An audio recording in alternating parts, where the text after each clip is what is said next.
ധർമ്മം ചെയ്യുക എന്നുള്ളത്, ദാനധർമ്മം ചെയ്യുക, അത് കൂടുതൽ ചെയ്താൽ ഖബറിലെ ശിക്ഷ അതിന് രക്ഷയാണ്, സലാമത്താകും. 3 ഖുർആൻ പാരായണം ചെയ്യുക. ഖുർആൻ പാരായണം ചെയ്യുക എന്നുള്ളതാണ്. അതും ഖബർ ശിക്ഷയെ തൊട്ട് വലിയ രക്ഷപ്പെടുത്തും. അതുപോലെ തസ്ബീഹ് അധികരിപ്പിക്കുക, തസ്ബീഹ് ധാരാളം ചൊല്ലുക. ഈ പറഞ്ഞതെല്ലാം ഖബർ ശിക്ഷയെ തൊട്ട് തടയുന്നതും നമ്മുടെ ഖബറുകളെ പ്രകാശിപ്പിക്കുന്നതും വിശാലമാക്കുന്നതുമാണ്. കണ്ണെത്താ ദൂരത്തേക്ക് നമ്മുടെ ഖബർ വിശാലമാക്കി തരും. അങ്ങനെയാണ്.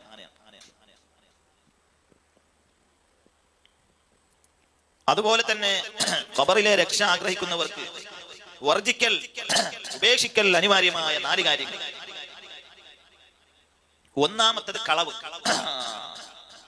കളവ് എന്നുള്ളത് വലിയ വിഷയം. ഒരാൾ പിന്നൊരാളെ കുറിച്ച് മറ്റൊരാളോട് കളവ് പറഞ്ഞു കൊടുത്താൽ ചില ആളുകളുടെ അവതരണ ശൈലി കേൾക്കുമ്പോൾ തോന്നിപ്പോകും ഇത് യാഥാർത്ഥ്യമാണ്. ആ രൂപത്തിലുള്ള വാചകങ്ങളെ കൊണ്ട്, അതുപോലെ അങ്ങനെ ആ രൂപത്തിൽ മയക്കുന്ന സംസാരങ്ങൾ സംസാരിക്കുന്ന ആളുകളുണ്ടാവും. അള്ളാഹു പല ആളുകൾക്കും പല കഴിവുകൾ കൊടുത്തിട്ടുണ്ട്. കളവ് ഒരു സത്യം പോലെ അവതരിപ്പിക്കാനുള്ള ഒരു കഴിവ്.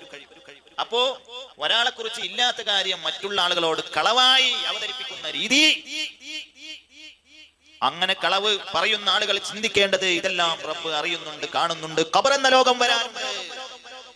ആരുമില്ലാത്ത ഖബറിൽ ഞാൻ ഒറ്റയ്ക്ക് കിടക്കണം, അവിടെ കിട്ടേണ്ടത് കിട്ടും എന്നൊരു സാമാന്യ ബോധമെങ്കിലും കളവ് പറയുന്ന ആളുകൾക്ക് ഉണ്ടായിരിക്കൽ അനിവാര്യമാണ്. കളവ് പറയുമ്പോ നല്ല രസ, നല്ല നമ്മളിങ്ങനെ കളവ് മറ്റുള്ളവരോട് അവതരിപ്പിക്കുമ്പോ അവരുടെ ആ സ്വീകരിക്കുന്ന രീതി കാണുമ്പോ നമുക്ക് സന്തോഷം വരികയാണ്. ഈ സാധു, അയാൾ എന്റെ വലയിൽ കുടുങ്ങി, ഞാൻ പറഞ്ഞത് അദ്ദേഹം സത്യമാണെന്ന് വിചാരിച്ചു കഴിഞ്ഞു, സംഭവം നമ്മൾ വിജയിച്ചു എന്ന് കളവ് പറയുന്ന ആൾ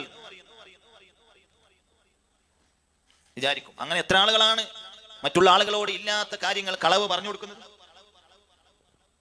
സുബ്ഹാനല്ലാഹ്. അപ്പൊ കളവ് പറയാൻ പാടില്ല. 2